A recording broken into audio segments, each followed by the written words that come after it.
แล้วก็มีการปรับมุมได้อีกนะ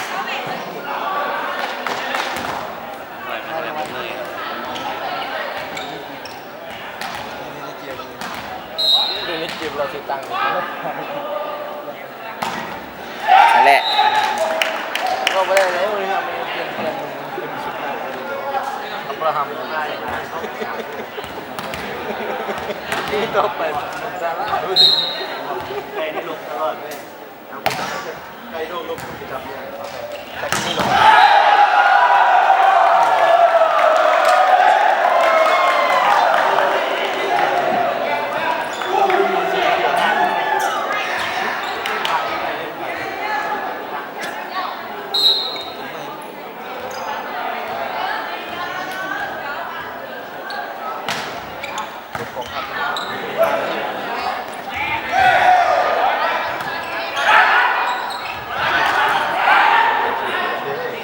โดดเขาได้โดดในหัวคน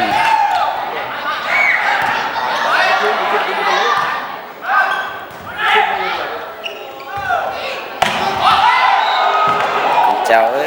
ย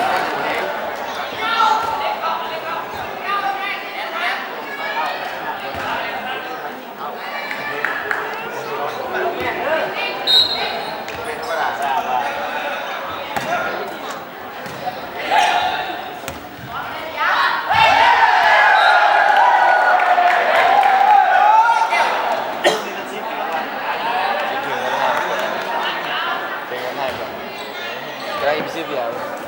ที่ผมพูดเลยอะไรผมซื้อมันก็เก่งนะมันซื้อได้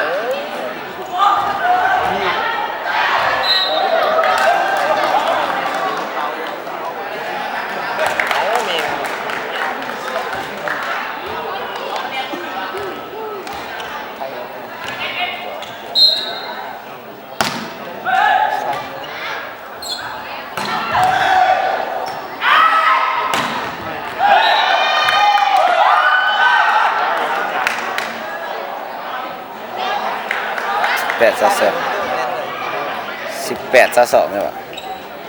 18-2ตาในที่2